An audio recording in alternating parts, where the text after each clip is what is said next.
हमने previous lectures में introduction to organic chemistry discuss की थी। फिर इंट्रोडक्शन के साथ साथ फिर हमने ऑर्गेनिक कंपाउंड्स के बारे में, ऑर्गेनिक कंपाउंड्स के नेचर के बारे में हमने बात की थी कि ये कौन से कंपाउंड है, कौन से ज़राए हैं।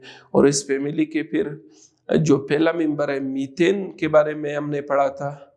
फिर हमने मुख्तलिफ किस्म के जो फार्मूले होते हैं ऑर्गेनिक कंपाउंड्स के, molecular formula, structural formula, condensed formula और फिर लेविस डॉट फार्मूला यानी क्रॉस डॉट या इलेक्ट्रॉनिक फार्मूला, ये भी हमने प्रीवियस 2 लेक्चर्स में डिस्कस किए थे। आज हम general features of organic compounds यानी ऑर्गेनिक कंपाउंड्स जो है उनके आम खसूसियात, इनके जनरल प्रॉपर्टीज, जनरल कैरेक्टरिस्टिक्स भी आप कह सकते हैं, उसके बारे में हम पढ़ेंगे। आपको पता है कि ऑर्गेनिक कंपाउंड्स जो हैं वो मिलियंस की तादाद में हैं और हर रोज़ नए नए ऑर्गेनिक कंपाउंड्स बन रहे हैं। तो डेफिनेटली इनकी खसूसियात में बहुत ज़्यादा डाइवर्सिटी भी है ना। मतलब ये आप जनरल, लेकिन कुछ बातें ऐसी हैं जो कि तमाम ऑर्गेनिक कंपाउंड्स में इन कॉमन है। तो इस लेक्चर में हम कोशिश करेंगे कि वो मोटी मोटी बातें जो ऑर्गेनिक कंपाउंड्स में इन कॉमन है वो हम पढ़ें। अब खसूसियात काफ़ी सारे हैं, जनरल कैरेक्टरिस्टिक्स, हम कुछ पे ऐसी बात करेंगे और कुछ जो आपकी किताब में दिए गए हैं जो कैरेक्टरिस्टिक्स, उन पे फिर हम स्पेशल बात करते हैं। ठीक, जब हम ऑर्गेनिक कंपाउंड्स के बारे में बात करते हैं, जिस तरह हम पहले बता चुके हैं, तो सबसे पहले इनकी ओरिजिन की बात आती है कि ऑर्गेनिक कंपाउंड्स जो है वो कहाँ से मिलते हैं। तो अगर हम ओरिजिन की बात करें, ऑर्गेनिक कंपाउंड्स, उनका ओरिजिन क्या है? Plants and animals. सबसे जो बड़ा जरिया है, लिविंग ऑर्गेनिज्म से ऑर्गेनिक कंपाउंड्स मिलते हैं। प्लांट्स एक बहुत बड़ा कंट्रीब्यूटर है ऑर्गेनिक कंपाउंड्स का। इसी तरह एनिमल से भी बहुत सारे ऑर्गेनिक कंपाउंड्स मिलते हैं। इसके अलावा हम ये बात भी पढ़ चुके हैं कि बहुत सारे हजारों की तादाद में ऑर्गेनिक कंपाउंड्स लैब में बन रहे हैं। तो ये इसके मुकाबले में अगर हम इनऑर्गेनिक कंपाउंड्स की बात करें तो वो नेचुरली आपको रॉक्स और मिनरल से मिलेंगे। ठीक, तो पहली बात क्या है कि ओरिजिन की हम बात करते हैं। ओरिजिन का मतलब क्या है कि ये कहाँ पे पाए जाते हैं, किस जरिए से, किस सोर्स से ये हमें मिलेंगे। So the very first thing is about the origin. तो ओरिजिन जो है वो प्लांट्स एंड एनिमल्स है, लैब में भी तैयार हो सकते हैं। और इसके अलावा जो है ऑन कंट्रेरी, अगर हम इसके बरक्स इनऑर्गेनिक की बात करें तो वो आपको रॉक्स और कहाँ से मिलते हैं? मिनरल से मिलते हैं। तो ये पहली बात है। अच्छा, दूसरी बात ये है कि जब हम ऑर्गेनिक कंपाउंड्स की कंपोजिशन की बात करते हैं, ओरिजिन की बात, दूसरी बात क्या है? When we talk about the composition of organic compounds, अब आपको ये बात तो अच्छी तरह पता होनी चाहिए कि ऑर्गेनिक कंपाउंड्स कार्बन के कंपाउंड्स हैं। तो कार्बन तो मस्ट है बतौर एलिमेंट, और हाइड्रोजन भी मोस्टली कंपाउंड्स में 99% से ज़्यादा कंपाउंड्स में कार्बन भी के साथ हाइड्रोजन भी पाया जाता है। तो ये दो तो बड़े हैं, मैं कार्बन और हाइड्रोजन ये तो साथ साथ चलते हैं। इसके अलावा आपको मैं प्रीवियस वीडियोस में भी बता चुका हूं कि ऑक्सीजन, नाइट्रोजन, सल्फर और एलोजन की फैमिली, जिसमें फ्लोरीन, क्लोरीन, ब्रोमीन, आयोडीन शामिल है, ये भी ऑर्गेनिक कंपाउंड्स में कार्बन और हाइड्रोजन के साथ पाए जाते हैं। लेकिन सबसे ज्यादा मेन जो है वो क्या है? Carbon and hydrogen. So if we talk about the composition of organic compounds, तो ये क्या है? ऑर्गेनिक कंपाउंड जो है वो कार्बन, हाइड्रोजन तो मेन है। इसके अलावा बहुत सारे ऑर्गेनिक कंपाउंड्स में नाइट्रोजन भी मौजूद होता है, ऑक्सीजन भी होता है, सल्फर भी हो सकता है, और एलोजन की फैमिली का कोई member fluorine, chlorine, bromine, iodine भी हो सकता है। तो अभी तक दो बातें मैंने आपको बताई, ओरिजिन बताया और दूसरा क्या बताया आपको मैंने, कंपोजिशन बताई। ठीक, तीसरी बात जब हम करते हैं, ये मैं सेट पे लिखता हूं सिर्फ आपकी नॉलेज के लिए, ये चीजें हैं। ओरिजिन, ठीक है, ओरिजिन क्या है, लिविंग ऑर्गेनिजम्स से मिलते हैं, ठीक, और प्रिपेयर्ड इन लैब, ये दो चीजें हैं। कंपोजिशन के बारे में आपको बताया,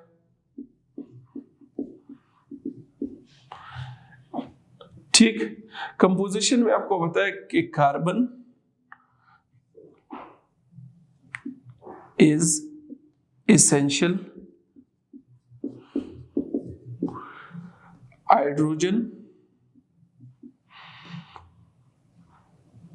in most of organic compounds, ये भी होता है।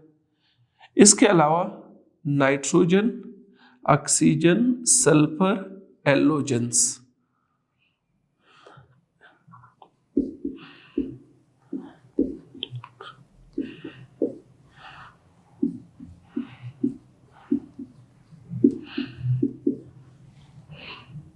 बात समझ आ रही?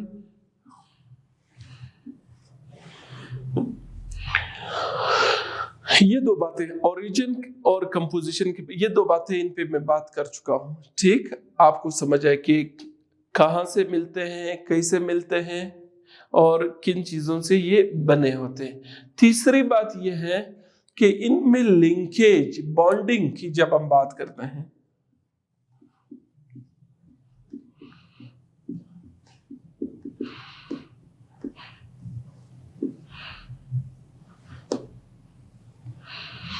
तीसरी बात क्या है, कोवेलेंट लिंकेज। ये बात आपको अच्छी तरह पता होना चाहिए। ये जो बातें मैं आपको बता रहा हूं ये बहुत अहम है आगे आपके काम। ऑर्गेनिक कंपाउंड्स में कौन सा बॉन्ड होता है, म्यूचुअल शेयरिंग से बनने वाला बॉन्ड, कोवेलेंट बॉन्ड। अगर हम मीथेन का स्ट्रक्चर उठा ले, मीथेन, ये मीथेन हमने पढ़ा है, ठीक,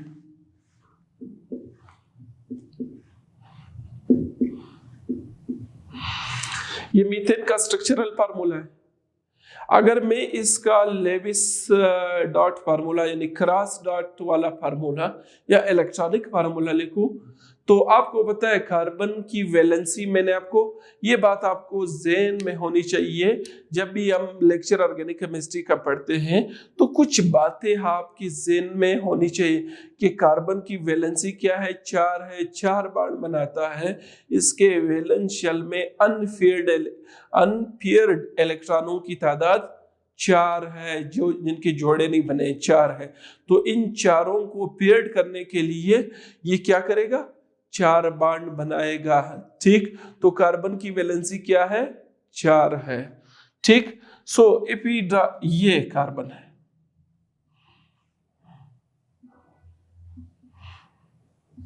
इसका मतलब ये है कि कार्बन के इर्द गिर्द 4 एटम्स है। कौन से 4 एटम्स, 4 इलेक्ट्रॉन्स है। ठीक, वैलेंस शेल में 4 इलेक्ट्रॉन है।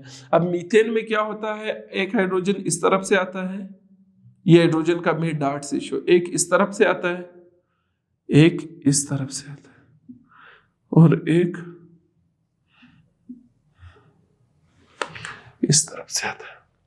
बात समझ आ रही है मेरी? तो ये क्या है, अब इसमें अब देखें,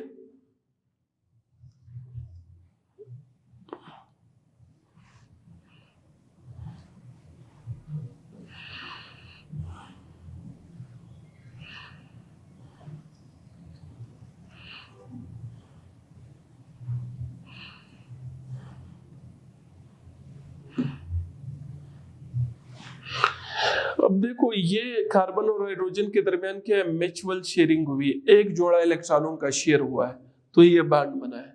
इधर भी एक जोड़ा शेयर हुआ है, ये बॉन्ड बना है। इधर भी एक जोड़ा शेयर हुआ है, ये बना है। इधर भी एक जोड़ा शेयर हुआ है तो ये बॉन्ड बना है। सो ये कौन सा बॉन्ड है जिसमें एक इलेक्ट्रॉन कार्बन कंट्रीब्यूट करता है, एक हाइड्रोजन कंट्रीब्यूट करता है। सो इस तरह बॉन्ड को क्या कहते हैं? Covalent bond. The bond which is form by the mutual sharing. Mutual sharing का मतलब क्या? बाहमी इश्तराक से, जिसमें एक एटम भी एक इलेक्ट्रॉन दे, दूसरा एटम भी एक इलेक्ट्रॉन दे। तो अगर एक जोड़ा इलेक्ट्रॉनों का शेयर हो जाता है तो single covalent bond is formed. ठीक, आपने 9th में पढ़ा होगा इसके बारे में। अगर 2 जोड़े शेयर होते हैं तो फिर डबल कोवेलेंट बनेगा, यानी 2 एटमों के दरमियान। अगर 3 होते तो ट्रिपल। बहरहाल उनमें हम नहीं जाएंगे। सो आपको बताने का मकसद ये है कि कार्बन और हाइड्रोजन के दरमियान जो बॉन्ड है वो क्या है? वो कोवेलेंट इन नेचर है, कोवेलेंट बॉन्ड इनमें मौजूद है। ठीक, तो अब ये देखो, मैंने आपको एग्जाम्पल के जरिए बता दिया, क्रॉस डॉट फार्मूला लिख के आपको बताया कि कार्बन जो है मीथेन में अपने 4 कोवेलेंट बॉन्ड कैसे बनाता है। तो कोवेलेंट लिंकेज में हम क्या लिखेंगे कि ऑर्गेनिक कंपाउंड्स में जो बॉन्डिंग है वो क्या है? वो कोवेलेंट बॉन्डिंग है। ऑर्गेनिक कंपाउंड्स आर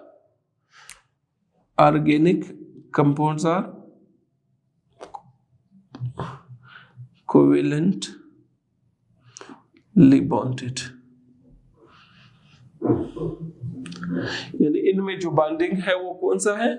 वो कोवेलेंट। लिहाजा ये कोवेलेंट कंपाउंड है। ये आगे आपके बहुत काम आएगा कि कोवेलेंट कंपाउंड्स क्या है, और फिर हम ये भी पढ़ेंगे कि कुछ जो है पोलर कोवेलेंट है और कुछ जो है नॉन पोलर कोवेलेंट है। बहरहाल इसका मतलब ये है। तो ये 3 चीजें तो आपके ज़हन में होनी चाहिए ना, जो मोटी मोटी मैंने आपको बताया। ओरिजिन क्या है, कंपोजिशन, कोवेलेंट लिंकेज। मतलब देखो, ये 3 बातें सिर्फ मैंने बताया। ऑर्गेनिक कंपाउंड लिविंग ऑर्गेनिज्म से हासिल किए जाते हैं और लेबोरेटरी में भी तैयार हो सकते हैं। नंबर 2, ऑर्गेनिक कंपाउंड में कार्बन और हाइड्रोजन तो होते हैं, और इसके अलावा नाइट्रोजन, ऑक्सीजन, सल्फर और एलोजन भी ऑर्गेनिक कंपाउंड्स का हिस्सा होता है। जरूरी नहीं है कि हर एक में हो, ये भी हो सकते हैं। ठीक, एंड फिर उसके बाद सबसे इंपॉर्टेंट बात जो आपको बताई, देखो ये आपको पता होना चाहिए कि कोवेलेंट कार्बन की जो वैलेंसी है वो क्या है? 4 है। क्यों 4 है? क्योंकि इसके वैलेंस शेल में 4 अनपेयर्ड इलेक्ट्रॉन है, जो मैं प्रीवियस वीडियोस में डिटेल से एक्सप्लेन कर चुका हूं। ठीक, 4 इलेक्ट्रॉन्स है। अब जब 4 है तो फिर ये क्या करता है? ये दूसरे एटमों के साथ, चाहे वो कार्बन हो, चाहे वो हाइड्रोजन हो या दूसरे हो, तो उनके साथ ये कोवेलेंट बॉन्ड बनाता है। लिहाजा ऑर्गेनिक कंपाउंड्स में जो बॉन्डिंग होती है वो कौन सी होती है? वो कोवेलेंट बॉन्डिंग होती है।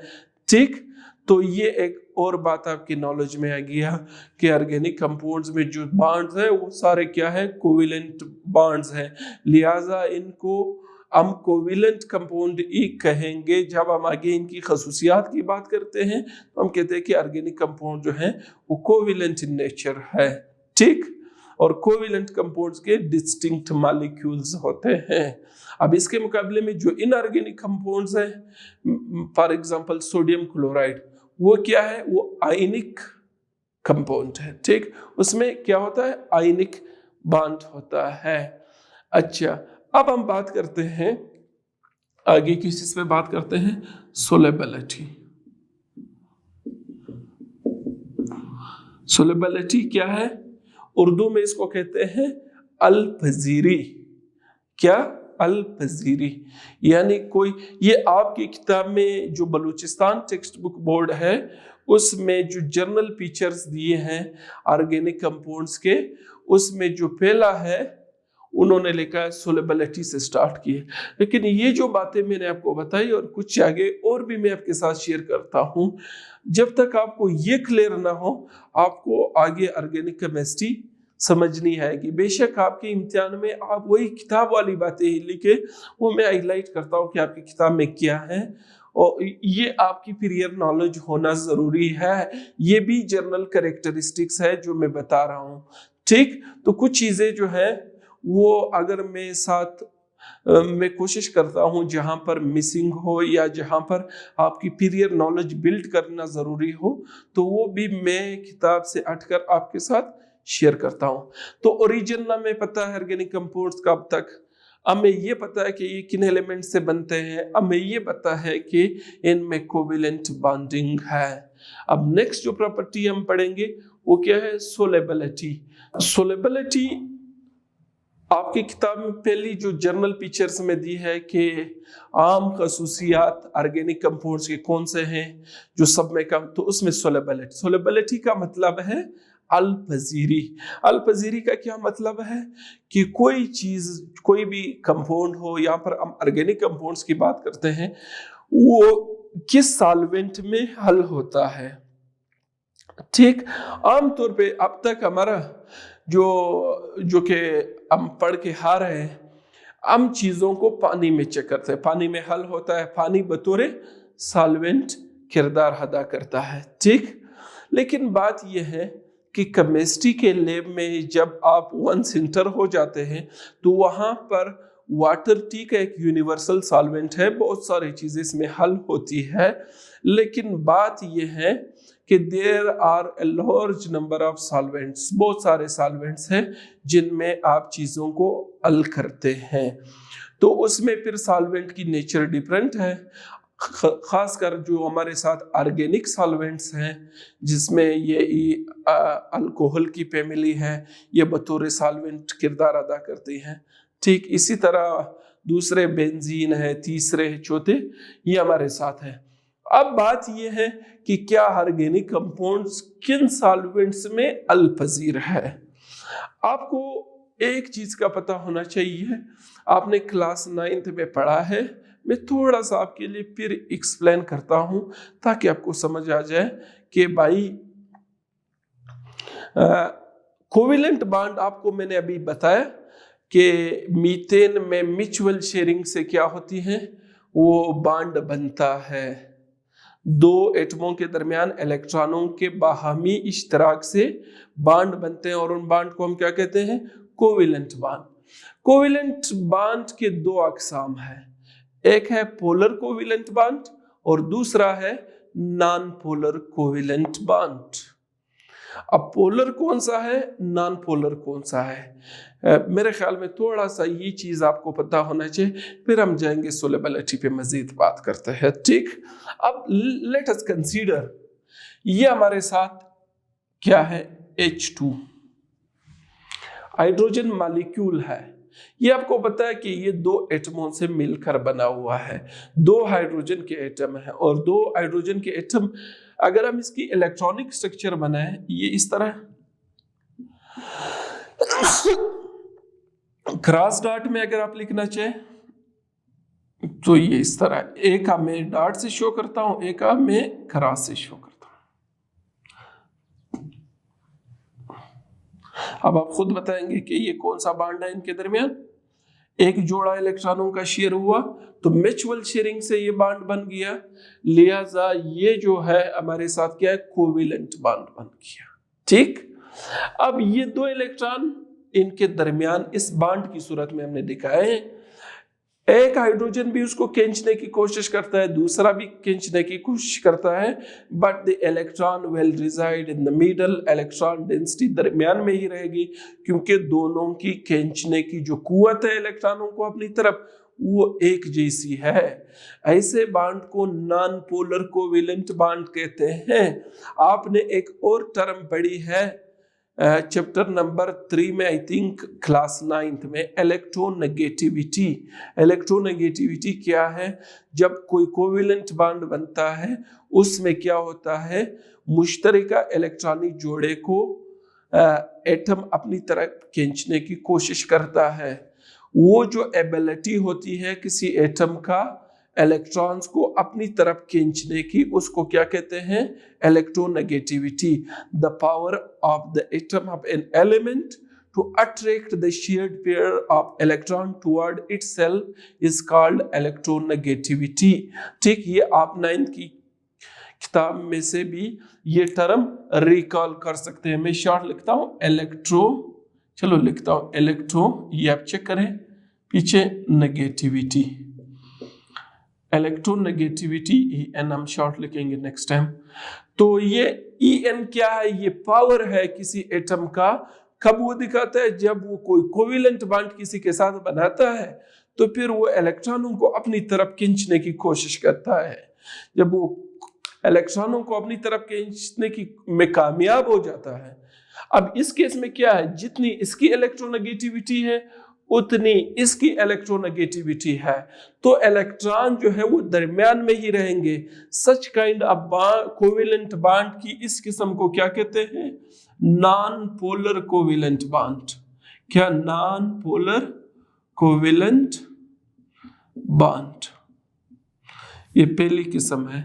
ये आमतौर पे हमेशा एक जैसे एटमों के दरमियान जो है, जिस तरह ये हाइड्रोजन है, इसकी एग्जांपल्स में you can write this one. Hydrogen के मॉलिक्यूल में दो एटमों के दरमियान जो बॉन्ड है वो क्या है? वो नॉन पोलर कोवेलेंट बॉन्ड है। अब इसके बरअक्स हम एक और एग्जांपल लेते हैं। हमारे साथ एक एटम है फ्लोरीन। फ्लोरीन का एटॉमिक नंबर 9 है। कितना है? 9। तो पहले शेल में 2 इलेक्ट्रॉन है, दूसरे में कितने हैं? 7 इलेक्ट्रॉन्स है। कितने? 7। तो 8 तो पूरे करने हैं एक्टिव रूल के मुताबिक। फ्लोरीन का एटॉमिक नंबर क्या है? Hydrogen, helium, lithium, beryllium, boron, carbon, nitrogen, oxygen, fluorine. तो बात यह है, अब फ्लोरीन में इसके वैलेंस शेल के इलेक्ट्रॉन्स को ये इस फार्मूले के तहत इस तरह शो कर सकता हूं। There are 7 electrons in the valence shell, outermost shell, आखिरी शेल। आखिरी शेल में कितने इलेक्ट्रॉन है? 7 इलेक्ट्रॉन है। ठीक, अब ये जब 7 इलेक्ट्रॉन है, इन 7 इलेक्ट्रॉन्स ये क्या करता है? इसको एक और इलेक्ट्रॉन की जरूरत है।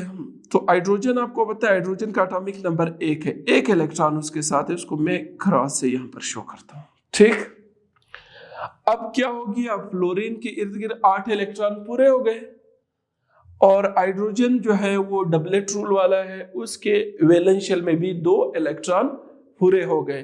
तो 2 इलेक्ट्रॉन, एक बॉन्ड तो बन गया। कोवेलेंट बॉन्ड में क्या? Mutual sharing. सो ये म्यूचुअल शेयरिंग तो हो गई ना, इस तरह। You should write like this. कितना खराब लाइन मैंने खींचा। ठीक, ये क्या है? ये जो जोड़ा है ये हमारे साथ एक बॉन्ड है, HF। बात समझ आ रही मेरी? हाइड्रोजन फ्लोराइड, तो ये 2 इलेक्ट्रॉन इनके दरमियान क्या है? शेयर्ड है, जिसमें एक हाइड्रोजन ने दिया है, एक किसने दिया है? फ्लोरीन ने। अब कोवेलेंट बॉन्ड बन गया। कोवेलेंट बॉन्ड में जब इलेक्ट्रॉन शेयर हो जाए दोनों तरफ से, एक एक या 2 या 3 जो भी केस है, इस केस में तो टोटल 2 है, एक शेयर किया है इन्होंने ना। अब फ्लोरीन ये चाहता है कि मैं इलेक्ट्रॉन को अपनी तरफ खींचूं, हाइड्रोजन ये चाहता है कि मैं इलेक्ट्रॉन को अपनी तरफ खींचूं। अब फैसला किस चीज पे होगा? फैसला इलेक्ट्रॉन नेगेटिविटी की वैल्यू पे होगा। इलेक्ट्रॉन नेगेटिविटी वो पावर है किसी एलिमेंट के एटम का जिसके जरिए वो मुश्तरका इलेक्ट्रॉनिक जोड़े को अपनी तरफ खींचता है। बात समझ आ रही नहीं आ रही? ठीक, तो अब फ्लोरीन और हाइड्रोजन में इलेक्ट्रोनेगेटिविटी किसका ज्यादा है? वो फ्लोरीन का हाइड्रोजन से ज्यादा है। आपको बताओ, फ्लोरीन की इलेक्ट्रोनेगेटिविटी की वैल्यू 4 है। कितनी है? 4। Both fluorine and 4 starts with F। तो आपको पता होना चाहिए। और आपको ये बात भी बताओ कि पीरियोडिक टेबल में सबसे ज्यादा इलेक्ट्रोनेगेटिव एलिमेंट जिसकी मैक्सिमम इलेक्ट्रोनेगेटिविटी है, जिसकी सबसे ज्यादा है वो कौन है? फ्लोरीन है। अब फ्लोरीन हाइड्रोजन की इलेक्ट्रोनेगेटिविटी तो कम है, आई थिंक इट इज 2.1 इस तरह है, आई एम नॉट श्योर, बहरहाल फ्लोरीन से बहुत ज्यादा कम है। ठीक, तो अब क्या है, ये फ्लोरीन मुश्तरिका इलेक्ट्रॉनों को अपनी तरफ खींच सकता है या नहीं खींच सकता है? सो रिजल्टेंटली क्या होगा, ये फ्लोरीन के नजदीक मुश्तरिका जोड़ा पड़ा होगा। किधर पड़ा होगा? फ्लोरीन के नजदीक। फ्लोरीन क्या करेगा? इलेक्ट्रॉनों को अपनी तरफ खींच लेगा। जब खींचेगा फिर तो क्या होगी, यहां पर ये इन दो एटमों के दरमियान इलेक्ट्रॉन इक्वली शेयर्ड नहीं होंगे। When the electron are not equally shared, rather they lie toward one atom, एक एटम की तरफ ये पड़े होंगे, तो इस केस में क्या होगा, इन पे चार्ज आएगा। कौन सा चार्ज आएगा? इलेक्ट्रॉन पे तो माइनस चार्ज, इसने खींच लिया, इससे गए। अब इसको कहते हैं पार्शियल नेगेटिव चार्ज, इसको कहते हैं पार्शियल पॉजिटिव चार्ज। पूरा नेगेटिव नहीं है, पूरा पॉजिटिव नहीं है। पूरा नेगेटिव और पॉजिटिव तो आयनिक बांड में होता था, जब सोडियम इलेक्ट्रॉन लूज करता तो पॉजिटिव चार्ज आता, और जब क्लोरीन इलेक्ट्रॉन को एक्सेप्ट कर लेता तो उसमें नेगेटिव आता। एक लूजर था, एक गेनर था। यहां पर ऐसी सूरत-हाल नहीं है, लूजर गेनर नहीं है, सिर्फ ये है इलेक्ट्रोनेगेटिव जो एटम है वो इलेक्ट्रॉनों को अपनी तरफ खींच लेता है बांड में। मुश्तरिका इलेक्ट्रॉनिक जोड़ा इलेक्ट्रोनेगेटिव एटम के नजदीक पड़ा रहता है, तो हम कहते हैं पार्शियल नेगेटिव, यानी नेगेटिव चार्ज का असर इस साइड पे ज्यादा है और उस साइड पे definitely opposite charge positive charge का असर होगा। तो इस तरह का जो बांड है, ये बांड क्या हो जाएगा, इस बांड को हम कहते हैं पोलर कोवेलेंट बांड। क्या कहते हैं? पोलर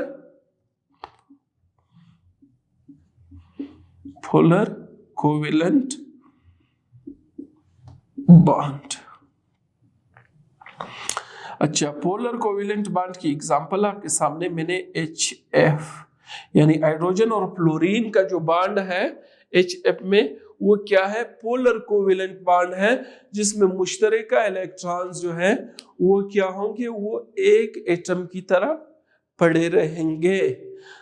ठीक, दरमियान में शेयर नहीं होंगे, यहां पर तो दरमियान में ही रहेंगे, किसी पे कोई पार्शियल मार्शियल चार्ज नहीं है, लेकिन इस केस में क्या होगा, चार्ज आ जाएगा। तो कोवेलेंट बांड के on the basis of electronegativity या पोलर कैरेक्टर के दो किस्में हैं। ये क्या है? ये दो types of non polar covalent bond और पोलर कोवेलेंट बांड। ठीक, तो ये पोलर कोवेलेंट बांड का एक और नाम भी है, ये भी आपके ज़हन में हो, ये आपने 9th में पढ़ा है, मैं फिर आपकी मेमोरी को रिकॉल करता हूं। डाईपोल, डाई का मतलब है दो, पोल के मानी एक कुतब, दो सिरे बन जाते हैं इस मॉलिक्यूल में इस तरह, यानी ये साइड उसका नेगेटिव वाला साइड है, ये इसका पॉजिटिव वाला साइड है। तो ये डाईपोल भी पोलर कोवेलेंट बांड, आप लोगों ने पढ़ा होगा स्ट्रक्चर ऑफ मॉलिक्यूल का जो चैप्टर है, वहां पर आपने डाईपोल, वो जो इंटरमॉलिक्यूलर फोर्सेस के मुख्तलिफ किस्में हैं, उसमें जो पहला है वो डाईपोल फोर्सेस है ना। तो बहरहाल इस चीज की प्रियर नॉलेज आपके साथ होना जरूरी है। अच्छा, अब हम अगर ऑर्गेनिक कंपाउंड्स की बात करते हैं तो पोलर एंड नॉन पोलर मेरे ख्याल में आपको समझ आया होगा। ठीक, अच्छा, अब क्या आगे हम क्या करते हैं, आगे आपको ये पता होना चाहिए, ये हम लोगों ने जो मीथेन, या मैं एक स्ट्रक्चर लिखता हूं इसका,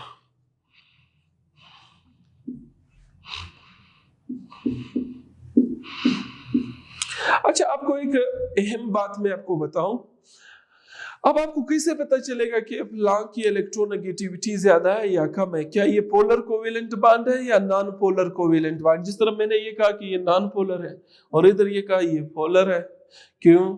मैंने तो फ्लोरीन, मुझे तो पता था कि फ्लोरीन की इलेक्ट्रोनेगेटिविटी, अब आपको कैसे पता? भाईजान आप पूरे पीरियोडिक टेबल की इलेक्ट्रोनेगेटिविटी याद ना करें, 4 एलिमेंट की इलेक्ट्रोनेगेटिविटी आपको पता होना चाहिए। कितने एलिमेंट्स की? 4। सबसे पहले क्या है, सबसे ज्यादा जो इलेक्ट्रोनेगेटिव है फ्लोरीन, उसकी 4 है।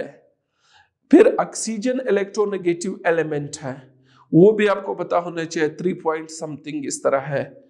नाइट्रोजन की इलेक्ट्रोनेगेटिविटी का पता होना चाहिए, और क्लोरीन का। These 4 are regarded as the most electronegative elements। ये जिसके साथ भी बॉन्ड बनाएंगे उस बॉन्ड को पोलर कर देंगे, अपने साथ नहीं। ये ऐसा ना हो, ये आपके ज़हन में हो, ये भी हमारे साथ है FF। ये क्या है, पोलर है या नॉन पोलर है? ये मैं इस कैटेगरी में लिखता हूं F2 is a non polar.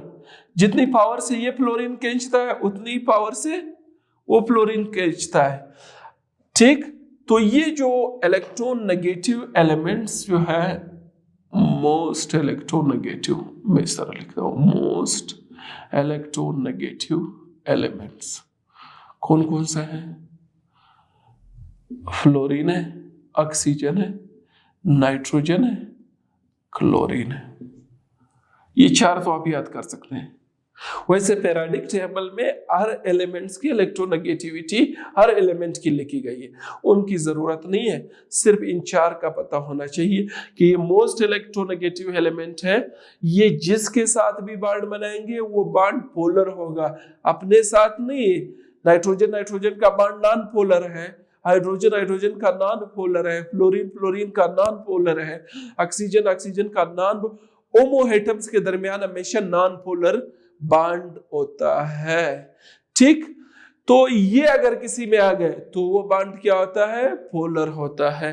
अच्छा, अब मैं आपको एक एग्जांपल बता रहा था, ये आपको पता होना चाहिए, ये किसका स्ट्रक्चर है?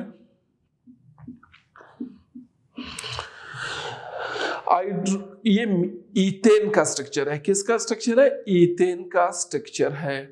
तो कार्बन और कार्बन के दरमियान जो बॉन्ड है कोवेलेंट बॉन्ड है। हमने ये पढ़ा है कि organic compounds are covalently bonded, mutual sharing से ये सारे बॉन्ड्स क्या है? बने हुए हैं। तो जब ये म्यूचुअल शेयरिंग से बने हैं तो अब आपको क्या पता होना चाहिए कि ये दोनों एक जैसे एटम है, जितनी इसकी इलेक्ट्रोनेगेटिविटी उतनी इसकी electronegativity. So this bond is polar और नॉन पोलर? नॉन पोलर, ठीक। बताया तो था कि होमो एटम्स, एक जैसे एटमों के दरमियान बॉन्ड, तो पहली बात हुई है क्लियर, वो हमेशा नॉन पोलर कोवेलेंट बॉन्ड होता है। अब हम आते हैं बाकी बॉन्ड्स की तरफ। कोई भी एक H और C के दरमियान कार्बन है, कार्बन देखो ये 4 इलेक्ट्रोनेगेटिव में तो नहीं है ना। कार्बन और हाइड्रोजन की इलेक्ट्रोनेगेटिविटी में डिफरेंस जरूर है, लेकिन इतना डिफरेंस नहीं है कि आप इस बॉन्ड को पोलर कोवेलेंट बॉन्ड कहे। किसी को पार्शियल पॉजिटिव चार्ज दे, किसी को पार्शियल नेगेटिव चार्ज दे।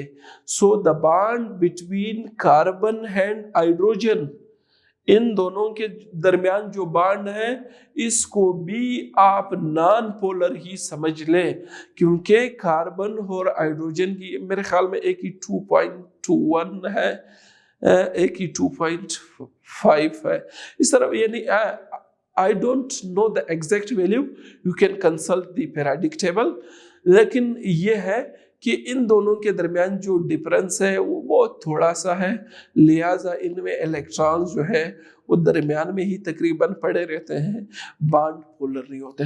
सो दिस मॉलिक्यूल, अगर हम इस मॉलिक्यूल की बात करें तो ये ओवरऑल मॉलिक्यूल क्या हुआ? Non polar molecule.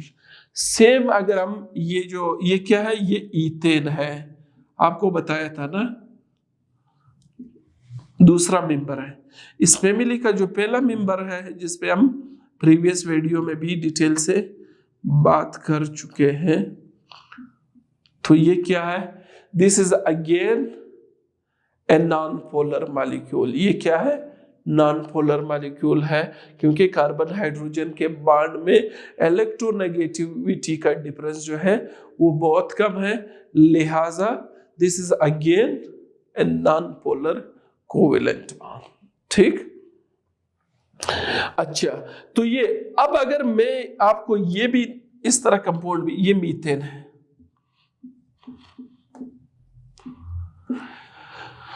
ठीक, इस तरह भी आपको ऑर्गेनिक कंपाउंड्स मिलेंगे।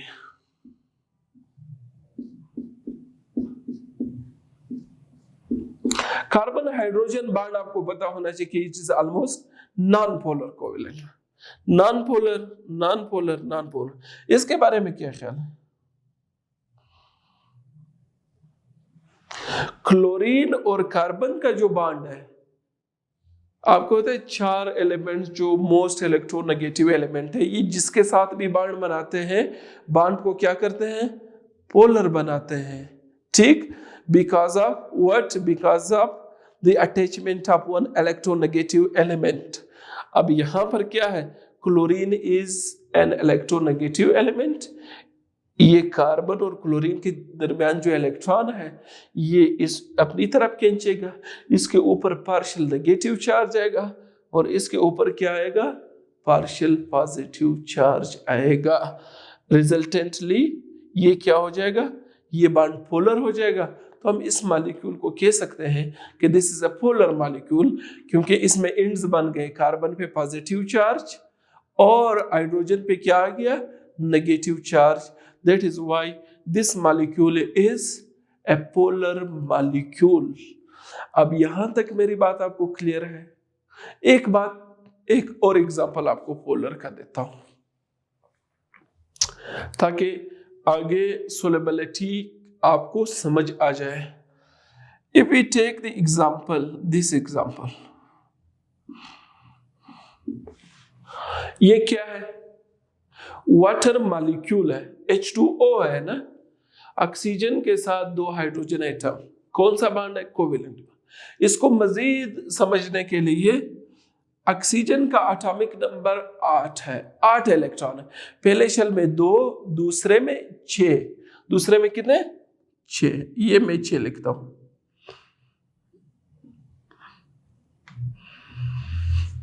और हाइड्रोजन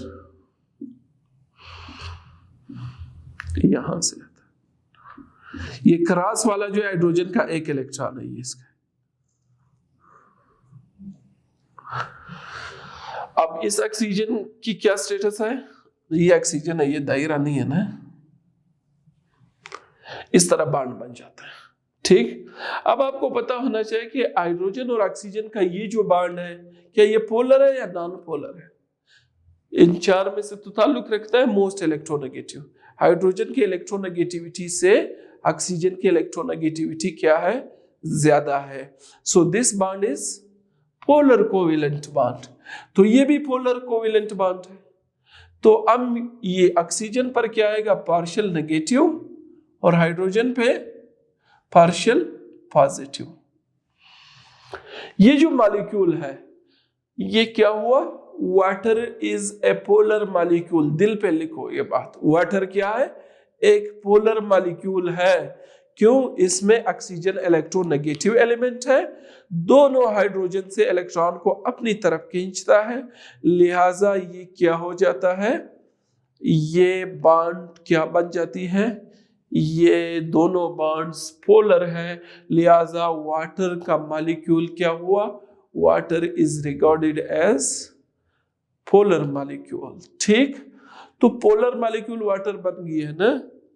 अच्छा, इसके मुकाबले ये भी हमने एक कंपाउंड पढ़ा था, क्लोरोमीथेन, जिसको हम कहते हैं, इस पे आगे हम बात करते हैं। ठीक, और ये वाटर। अच्छा, अब जब आप सोलेबिलिटी के बारे में बात करते हैं तो आपको एक बात ज़हन में रखें, आप उस वक्त तक सोलेबिलिटी पे बात नहीं कर सकते हैं अल्पजीरी पे जब तक आपको पोलर और नॉन पोलर कोवेलेंट बॉन्डिंग की समझ ना हो, क्योंकि आपने ये बताना है कि इसका एक उसूल है सोलेबिलिटी का। क्या उसूल है सोलेबिलिटी का? ये पहला जर्नल पिक्चर्स में आपकी किताब में ये पहला ये दिया है, बाकी तो मैंने 2-3 वो खसूसियात भी आपको बताए, लेकिन आपकी किताब के हिसाब से सोलेबिलिटी जो है वो क्या है, फैला है। सोलेबिलिटी में ये क्या कहते हैं कि ऑर्गेनिक कंपाउंड जो है, मोस्टली ऑर्गेनिक कंपाउंड्स, जिस तरह ये कंपाउंड है इथेन आपके सामने है, ये कंपाउंड है मीथेन आपके सामने है, प्रोपेन, ब्यूटेन, मेनी अदर्स, ये क्या है, मोस्टली ऑर्गेनिक कंपाउंड्स जो है, ऑर्गेनिक, हम इस तरह कहेंगे, most organic compounds are non polar in nature, non polar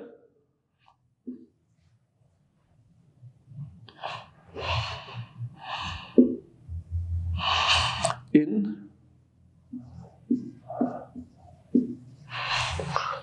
ठीक, मोस्ट ऑर्गेनिक कंपाउंड्स क्या है, वो नॉन पोलर इन नेचर है।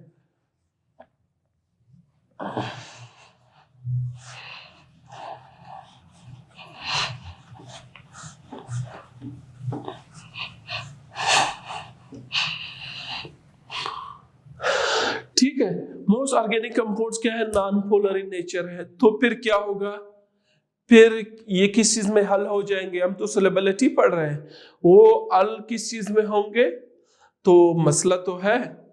अब बात ये है कि नॉन सॉल्वेंट्स जो हमारे साथ मुख्तलिफ सॉल्वेंट्स है, इसका एक फार्मूला है। कुछ ऑर्गेनिक कंपाउंड जो है वो पोलर भी है, लेकिन मोस्टली क्या है, नॉन पोलर है। ठीक, इसका ये बात नहीं है कि हम एक जनरल बात कर सके कि ऑर्गेनिक कंपाउंड इसमें हल होते हैं और इसमें नहीं होते हैं, इस तरह नहीं हो सकता है। ठीक, क्योंकि ऑर्गेनिक कंपाउंड्स मिलियंस की तादाद में है, बहुत डाइवर्सिटी है। ठीक, तो एक सिंपल रूल आप ज़हन में रखें कि like dissolves like dissolve like का क्या मतलब है कि एक तरह की चीजें जो है वो एक तरह की चीजों में हल होते हैं। इसका मतलब ये है कि नॉन पोलर कंपाउंड्स अगर आप हल करना चाहते हैं तो नॉन पोलर सॉल्वेंट्स में ही हल होंगे, और अगर आप पोलर कंपाउंड है तो वो पोलर सॉल्वेंट्स में हल होगा। बात समझ आ रही मेरी? लाइक डिसॉल्व का मतलब क्या है, ये ऑर्गेनिक कंपाउंड्स के बारे में बहुत अहम बात है कि नॉन पोलर, इसका में non polar compounds, organic compounds के या compounds are dissolved, can be dissolved, आपके can be dissolved in what? In non-polar solvents. In non-polar solvents. अब non-polar solvent कुछ के नाम तो पता होने चाहिए। फॉर एग्जाम्पल नॉन आपके लेवल बेंजीन, बेंजीन क्या है, एक ऑर्गेनिक कंपाउंड है, सॉल्वेंट है, पानी की तरह लिक्विड चीज है, और लेकिन बाय नेचर क्या है, इसकी बॉन्डिंग को जब आप देखेंगे तो ये क्या है, नॉन पोलर है, बेंजीन है। इसी तरह साइक्लोहेक्सेन है और बहुत सारे ईथर भी रिलेटिवली इनर्ट कंपाउंड है। ठीक, तो ऑर्गेनिक कंपाउंड्स में जो नॉन पोलर है वो नॉन पोलर में हल होंगे।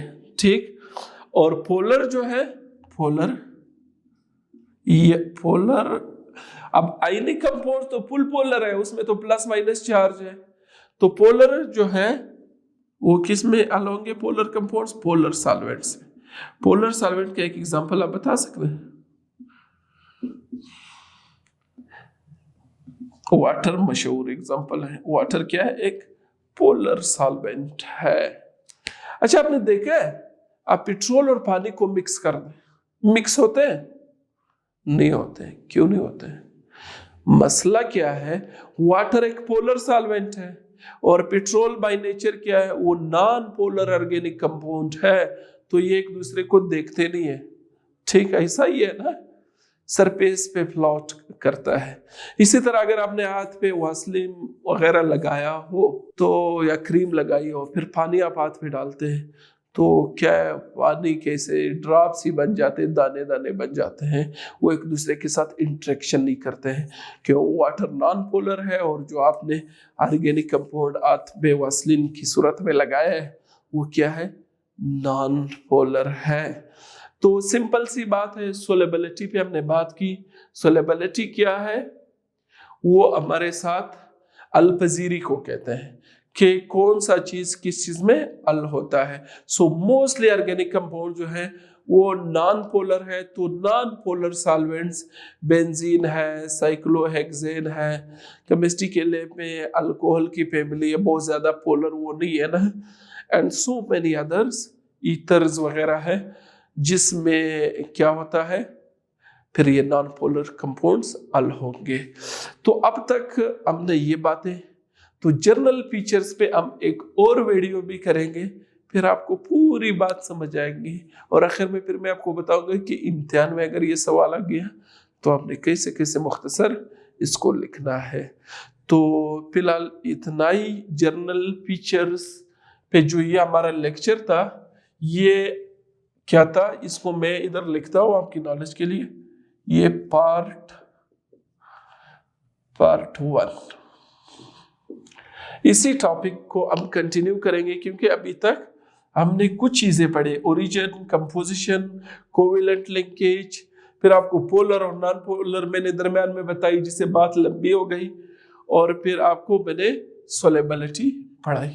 ठीक, तो इंशाल्लाह नेक्स्ट क्लास में हम ऑर्गेनिक कंपाउंड्स के जो जनरल खसूसियात है वो उसी सिलसिले को हम आगे पढ़ाएंगे। तो पार्ट 2 जो हमारा इसका लेक्चर का होगा उसमें हम ऑर्गेनिक कंपाउंड्स के बाकी खसूसियात आपके साथ डिस्कस करेंगे। आई होप कि दूसरे पार्ट में जनरल फीचर्स ख़त्म हो जाएंगे। अगर ख़त्म नहीं हो गए तो फिर हम तीसरे की तरफ भी जा सकते हैं। बहरहाल ये जो बातें मैं कर रहा हूँ इम्तिहान पॉइंट ऑफ व्यू से नहीं, ये आपका क्या करेगा, एक कंसेप्ट बनाएगा, क्योंकि अभी आप ऑर्गेनिक केमिस्ट्री में बिगिनर्स हैं, इन चीज़ों का पता होना ज़रूरी है। तो इंशाल्लाह नेक्स्ट क्लास तक आप इजाज़त दीजिए, इंशाल्लाह मुलाकात नेक्स्ट क्लास में होगी, तो इसी टॉपिक को हम कंटिन्यू करेंगे। तब तक अल्लाह हाफिज़।